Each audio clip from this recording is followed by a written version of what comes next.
नमस्कार फ्रेंड्स, मु रोशनी आपण मानक ओडिया केयरिंग यूट्यूब चैनल रे स्वागत जनाऊँगी। श्रीहरि विष्णु जगतर पालनकर्ता अटंती। भगवान विष्णु एही पृथ्वीर उद्धार पाई 10टी अवतार नेइथिले। एही सबु अवतार मध्यरु सबुठारु महत्वपूर्ण अवतार हेउची भगवान कृष्णंकर। जदि भगवान श्री कृष्णंक लीला छलना अटे तेबे एही सबु अवतार धारण करिथिबा भगवान विष्णु मध्य छलना अवश्य करिथिबे। पुराण रे कुहा जायछि देवता माननको उद्धार करिबा पई भगवान विष्णु छल और कपटर सहारा नेइथिले। आसंतु जानिबा भगवान विष्णुंकर मुख्य 5टी छलना विषय रे। नंबर 1 हेउछि भगवान शिवंक प्राण बंचाइथिले। भगवान शिव और भस्मासुरर कथा बहुत प्रसिद्ध अटे। भस्मासुर शिवंक घोर तपस्या करी तांकठारु एही वरदान प्राप्त करिथिले कि से जहा जहा उपरे हाथ रखिबे से भस्म होइजिबो। भोला बाबा तो भोला अटंती, भस्मासुर को यही वरदान देदेले।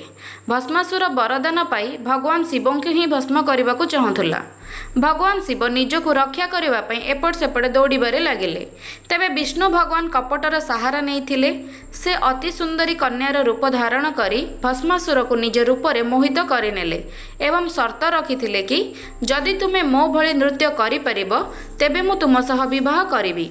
एही शर्त को भस्मासुर मानिनेला एवं भूल से नृत्य करी करी निज हाथ निज मुंड उपरे रखिदेला एवं भस्म होईगला।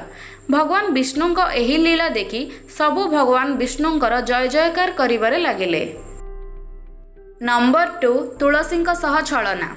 माता तुलसी निजर गोटे जन्मरे वृंदा बोली गोटे झियो थिले जिए कि भगवान विष्णुंकर परम भक्त थिला। भगवान गणेशंक अभिशापरे तांका विवाह दैत्यराज जलेन्द्र सह होइथिला। जेबे भी जलेन्द्र कौनसी युद्ध पई जाउथला ता स्त्री वृंदा निज भक्ति रे लीन होई जाउथाए। एही कारणरु जलेन्द्रर रक्षा वृंदार भक्ति करुथला। वृंदार दैत्यपति एही कारणरु अजय और अमर हेबारे लागिला एवं 3 भुवनरे तार अत्याचार व्यापीबारे लागिला। देवी देवता मुनि ऋषि समस्ते भगवान विष्णुंकर शरण पड़िले एवं जलेन्द्रर बद्ध करने विनती करिले। भगवान विष्णु जानिथिले जे पर्यंत जलेन्द्र पछरे पति वृंदार पतिव्रता सतीत्व रहिबो से पर्यंत से मारी परिबे नाही। दिने जलेन्द्र युद्ध पई जाइथिला। भगवान विष्णु जलेन्द्रर रूप धारण करी वृंदा पाखरे पहुंची गले। वृंदा तांको चिन्हि पारिला नाही एवं भगवान विष्णु तांका सतीत्व भग्न करदेले। सेठारे जलेन्द्र दुर्बल पड़गला एवं देवता माने जलेन्द्रर मुंड शरीर अलग करदेले। मुंडटी आसी वृंदार चरण रे पड़िला। सेतेबेले से विष्णु को पचारिला तुमी किए। भगवान विष्णु सेतेबेले निजर वास्तविक रूप रे आसीगले। वृंदा को विष्णुंकर छलना बहुत खराब लगिला। से भगवान विष्णु को श्राप देले कि तुमे कला पथर शालग्राम बनी जाओ। भगवान को पथर हेबा देखि पूरा पृथ्वी हाहाकार हेबारे लागिला। समस्त देवता त्राही त्राही कहिबारे लागिले। सेतेबेले माता लक्ष्मी वृंदा को प्रार्थना करिले एवं वृंदा जगत कल्याण पई देइथिबा श्राप फेरस्त नहीं गले एवं निजे जलेन्द्र सह सती होई गले। सेही चितार माटीरू गोटे गछ बाहरिला जहाको भगवान विष्णु तुलसी बोली नाम देले एवं निजर गोटे रूप को पथर रे समाहित होई कहिले कि आजिठारु तुलसी बिना मु प्रसाद सेवन करिबि नाही। सेबेठारु एही पथर को शालग्राम नाम रे तुलसी सह पूजा करा जाउछि। कार्तिक मासरे तो तुलसी को शालग्राम सह विवाह मध्य करा जाउछि। नंबर 3 मोहिनी रूप रे असुरंक सह छलना। देवतागण एवं असुर माने मिसी जेतेबेले समुद्र मंथन करथिले तो सेथिरु अमृत हांडी बाहरिला। असुर मानक ठारु एहार रक्षा पाई भगवान विष्णु मोहिनी रूप धारण करी दैत्य मानक सह छलना करथिले एवं एही अमृतरु सेमानकु वंचित रखिथिले।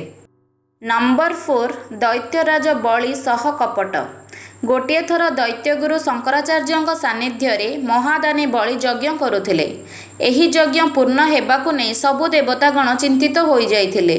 सेतेबेले भगवान विष्णु लोकंक कल्याण पई पुणी थरे दैत्य मानक सह छलना करिथिले। भगवान विष्णु वामन अवतार धारण करी बलि पाखरे पहुंचिले एवं 3 पाद जमीर भिक्षा मागिथिले। बलि तांकु एही भिक्षा मध्य देई देइथिला किंतु 3 पादरे वामन भगवान 3 लोक एवं बलिर मुंड मध्य मापि नेइथिले। बलिर एही महादानर कारण रे भगवान विष्णु तांको पाताल लोकरे अमर रहिबार वरदान मध्य देइथिले। नंबर 5 नारद सह छलना। गोटे थर भगवान विष्णुंकर परम भक्त देवर्षि नारद को अहंकार हो जाइथिला कि किए भी तांको ब्रह्मचारी को भग्न करिपारिबे नाही। नारदर एही घमंड दूर करिबा पई विष्णु एक लीला रचना करिथिले। एही लीलारे नारद को गोटे सुंदरी सह दर्शन हेला। से नारद को निज स्वयंवर रे आसिबा पई निमंत्रण देला। नारदर बास एही लक्ष्य थिला कि से सही सुंदरी सह विवाह करिवे। नारद विष्णु लोक जाई हरि को तांकर रूप मागिथिले। विष्णु भगवान तांको हरि ना बानर रूप देदेले एवं नारद सेठारु चली आसिले। तापरे नारद राजकुमारीर स्वयंवर को जाइथिले। सेठारे समस्ते नारदर बामन रूप देखि हसिबारे लागिले, किंतु नारद किछि बुझी पारि नथिले। राजकुमारी कौनसी एक राजकुमार को निज पति रूपे बाछि नेले। दर्पण रे नारद को निज चेहरा देखाइले। सेतेबेले नारद को बहुत क्रोध आसिला, किंतु से बुझी नहीं थिले कि यह भगवान विष्णुंकर ही क्रियाधारा अटे। नारद सेतेबेले विष्णु को अभिशाप देइथिले कि आगामी समय रे तुमे मध्य स्त्रीर वियोग पस्ताइब। एही श्रापर कारणରୁ भगवान विष्णु त्रेतया युगरे श्री राम अवतार जन्म नेइथिले एवं पत्नी सीतांकर वियोग सहिथिले।